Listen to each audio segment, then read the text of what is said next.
बिस्मिल्लाहिर्रहमानिर्रहीम अल्हम्दुलिल्लाहि रब्बिल आलमीन। डियर स्टूडेंट्स, कैसे हैं जनाब? आप घर में बैठे पढ़ रहे हो या टाइम वेस्ट कर रहे हो? हार्ड वर्किंग करनी चाहिए। आज का टॉपिक है हमारा ये माइटोकॉन्ड्रिया, इंपॉर्टेंट टॉपिक है, इसको समझने की कोशिश कीजिएगा। आप लेक्चर को गौर से सुना करें, उसके बाद टेक्स्ट बुक पढ़ा करें, इंशाल्लाह याद हो जाएगा। तो माइटोकॉन्ड्रिया, सबसे पहली बात तो यह कि माइटोकॉन्ड्रिया प्लूरल है, इसका सिंगुलर होता है mitochondrion, mitochondrion which is singular and mitochondria plural. एक साइंटिस्ट थे जिनका नाम था बेंडा, यानी mitochondria which is discovered by Benda. और जो mitochondria which is located in the eukaryotic cell, eukaryotic cell के अंदर ये मौजूद होता है, खा वो प्लांट का यूकैरियोटिक सेल हो या वो एनिमल का यूकैरियोटिक सेल हो, यानी यूकैरियोटिक सेल के अंदर होता है। बहुत इंपॉर्टेंट ऑर्गेनेल है, चूंकि ये एनर्जी प्रोड्यूस करती है, इसलिए इसको कहते हैं power house of the cell. इसको हम क्या कह सकते हैं? Power house of the cell. आप नाम से समझ गए होंगे कि सेल के लिए ये एनर्जी जनरेट करता है। उसके अलावा अगर इसको कंपाउंड माइक्रोस्कोप में देखें तो ये रॉड शेप या वेजिकल शेप का नजर आता है हमें।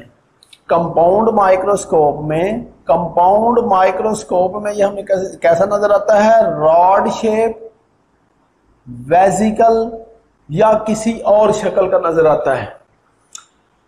इसके अलावा इनकी तादाद, शेप और इंटरनल स्ट्रक्चर हर सेल में वेरी करता है, यानी their number, shape and internal structure vary varying, बिल्कुल मुख्तलिफ हो सकता है। कईयों में तादाद ज्यादा होती है। फॉर एग्जांपल ये हमारा जो एयर लोब है, इसमें तादाद बहुत कम है क्योंकि एनर्जी की कम जरूरत है, लेकिन जो मसल सेल है उसमें एनर्जी की बहुत ज्यादा जरूरत होती है, उसमें इनकी तादाद बहुत ज्यादा होती है। इसके अलावा हम ये पढ़ते हैं शेप एंड स्ट्रक्चर। मैंने आपको कंपाउंड माइक्रोस्कोप में तो बता दिया, लेकिन इलेक्ट्रॉन माइक्रोस्कोप में ये कैसा नजर आता है? इन इलेक्ट्रॉन माइक्रोस्कोप, इसको बच्चों आप जरा गौर से समझोगे कि इलेक्ट्रॉन माइक्रोस्कोप में ये नजर आता है, it is double membranous structure. कैसा होता है? Double membranous structure. देखो ये एक आउटर मेम्ब्रेन है, आउटर मेम्ब्रेन, और उसके अलावा ये अंदर एक मेम्ब्रेन है, इसको हम कहते हैं इनर मेम्ब्रेन। ठीक है, दो मेम्ब्रेन हो गई, आउटर मेम्ब्रेन और इनर मेम्ब्रेन। इसके अलावा इसके अंदर जितना भी वॉल्यूम है ज्यादातर, उसके अंदर जो फ्लूइड होता है उसको हम कहते हैं mitochondrial matrix. Fluid which is located in the mitochondria known as mitochondrial fluid. ठीक है बच्चों, माइटोकॉन्ड्रियल फ्लूइड। याद रखोगे कि इसके अंदर जो फ्लूइड होगा, माइटोकॉन्ड्रियल फ्लूइड, ये सारा पड़ा है mitochondrial fluid which is located in the mitochondria and it cover the maximum volume. इस माइटोकॉन्ड्रिया के अंदर क्या होता है? इसके अंदर होते हैं बच्चों एंजाइम, कोएंजाइम। ठीक है, organic compound and inorganic compound. ठीक है, ये समझ गए होंगे आप। Enzyme, coenzyme, organic compound, inorganic compound and number of salts. मुख्तलिफ किस्म के साल्ट्स होंगे किस में? माइटोकॉन्ड्रियल मैट्रिक्स में। Mitochondrial matrix carry enzyme, coenzyme, organic compound, inorganic compound. इसके अलावा इसमें क्या होता है? राइबोसोम। और क्या हो सकता है? राइबोसोम हो सकता है, राइबोसोम। इसके अलावा डीएनए। देखो ये कंपोजिशन में आप याद कर लोगे कि माइटोकॉन्ड्रियल फ्लूइड क्या कैरी करता है? Enzyme, coenzyme, organic compound, inorganic compound, salts, ribosome and its own DNA. ठीक है, इसके अंदर मौजूद होता है।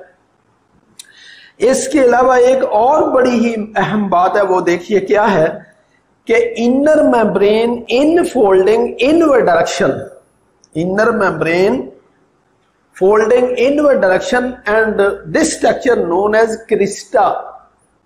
क्या कहेंगे? क्रिस्टा। क्रिस्टा एक को कहते हैं, उसकी जमा है क्रिस्टी।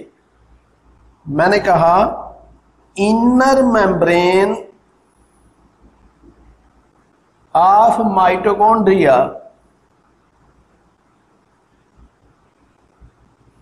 इन फोल्डिंग इनवर्ड डायरेक्शन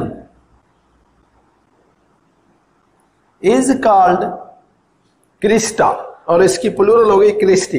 अब यूं देखिएगा, ये एक मेम्ब्रेन है, ये अंदर की तरफ उंगली नुमा उभार बनाएगी, ये अंदर की तरफ फोल्डिंग हो जाएगी, इसको हम कहते हैं क्रिस्टी। ठीक है, अब ये जो क्रिस्टी होती है, these cristae carry knob like structure which is known as F1 particle. ये जो नॉब लाइक स्ट्रक्चर है इसको कहते हैं F1 पार्टिकल, F1 पार्टिकल कहते हैं। इसकी तारीफ भी लिख लेते हैं कि F1 पार्टिकल्स क्या होते हैं। हम कहेंगे कि knob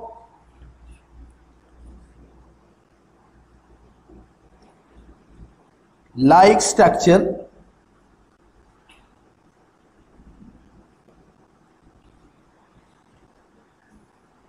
on the Christie is called F1 particle. आप ऐसे समझ लें कि ये था क्रिस्टी, इसके ऊपर ये नॉब लाइक स्ट्रक्चर, इस नॉब लाइक स्ट्रक्चर को क्या कहते हैं? क्रिस्टी। क्रिस्टी, ठीक है, स्ट्रक्चर आपने समझ लिया। इसके बाद हम आते हैं इसके फंक्शन की तरफ कि माइटोकॉन्ड्रिया करता क्या है। माइटोकॉन्ड्रिया के नंबर ऑफ फंक्शंस हैं। Number 1, several metabolic processes occur in mitochondria. Mitochondria के अंदर कई मेटाबॉलिक प्रोसेसेस होते हैं। For example Krebs cycle, fatty acid metabolism, aerobic respiration, electron transport chain. कौन कौन से होगा? Electron transport chain, aerobic respiration, fatty acid metabolism, Krebs cycle, यानी number of metabolic process occur in it. Number 2, energy is released from organic food. देखो यहां हमने पढ़ा था mitochondrial matrix carry organic compound.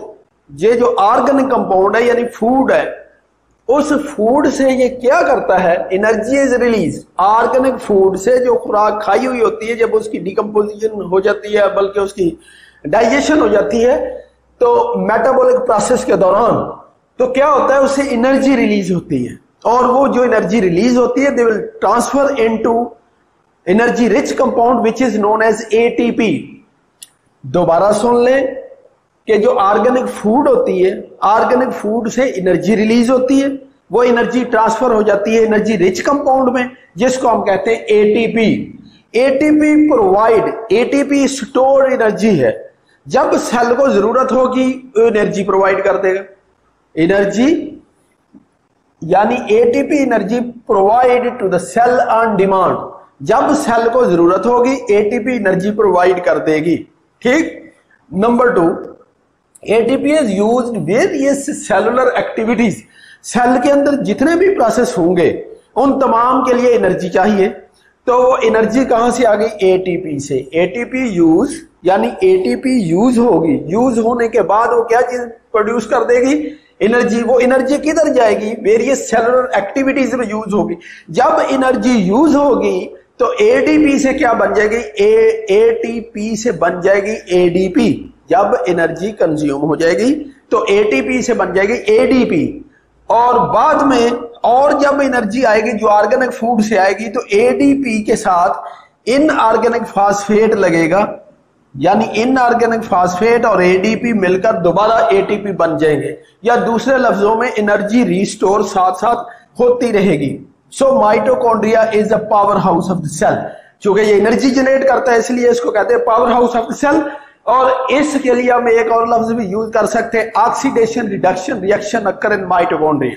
Mitochondria के अंदर क्या होता है? ऑक्सीडेशन रिडक्शन रिएक्शन, यानी एनर्जी प्रोड्यूस भी होती है, एनर्जी ब्रेक भी होती है, और एनर्जी रिलीज और प्रोड्यूस दोनों प्रोसेस होते हैं। और आपने पढ़ा, देखो ये एक इंपॉर्टेंट पॉइंट है, कल मैंने क्लोरोप्लास्ट में भी पढ़ाया था कि small amount of protein is also synthesised in the mitochondria, कि माइटोकॉन्ड्रिया में कुछ अमाउंट प्रोटीन की बनती है। क्यों बनती है? कि mitochondria also carry its ribosomes, या small amount of the ribosome which is located in the mitochondrial matrix of the mitochondria. Mitochondria के मैट्रिक्स के अंदर राइबोसोम मौजूद होते हैं, जहां राइबोसोम मौजूद होते हैं वो प्रोटीन प्रोड्यूस करते हैं। राइबोसोम माइटोकॉन्ड्रिया के अलावा क्लोरोप्लास्ट में मौजूद होते हैं, लिहाजा क्लोरोप्लास्ट में भी कल ये काम बताया था। क्लोरोप्लास्ट और माइटोकॉन्ड्रिया के ये तीन काम बहुत इंपॉर्टेंट है और एक जैसे हैं। पहला कौन सा? एक काम यह है कि दोनों क्या करते हैं? प्रोटीन भी प्रोड्यूस करते हैं क्योंकि इनके राइबोसोम में मौजूद है। और दूसरा ये है self replicating body. Mitochondria and chloroplast are the self replicating body because they carry its own circular DNA, क्योंकि इनके अंदर अपना डीएनए मौजूद होता है, इसलिए ये सेल्फ रेप्लिकेटिंग बॉडी यानी खुद ब खुद अपने आप को डबल कर सकते हैं। क्यों कर सकते हैं? कि इसके अंदर इनका डीएनए मौजूद होता है। तो अच्छी तरह ये टॉपिक याद कीजिएगा, एग्जामिनेशन पॉइंट ऑफ व्यू से बहुत इंपॉर्टेंट है। और साथ एक और छोटा सा टॉपिक है साइटोस्केलेटन। तो साइटोस्केलेटन कहां होते हैं? Cytoskeleton which is located in the cytosol. हमने साइटोसोल पहले भी पढ़ा था कि soluble material of the cytoplasm ऐसे हैं, और ये तीन तरह के होते हैं। Number 1 microtubules, number 2 microfilaments, number 3 intermediate filaments. कौन कौन से हो गए? Microtubule, microfilament and intermediate filaments. और ये शॉर्ट क्वेश्चन में बहुत दफा एग्जाम में आता है, और एग्जामिनेशन पॉइंट ऑफ व्यू से ना सिर्फ ये शॉर्ट क्वेश्चन के लिए बल्कि एमसीक्यू के लिए भी इंपॉर्टेंट है। तो पहला देखिएगा माइक्रोट्यूब्यूल्स, चंद पॉइंट याद कर लेने कि it is made up of a protein which is known as tubulin protein. यानी माइक्रोट्यूब्यूल किससे बना हुआ होता है? ट्यूबुलिन प्रोटीन से। याद करोगे ना? ये क्या होता है? Long, unbranched and cylinder. Cylinder का मतलब होता है नर्मोनाजिक। ये कैसा होता है?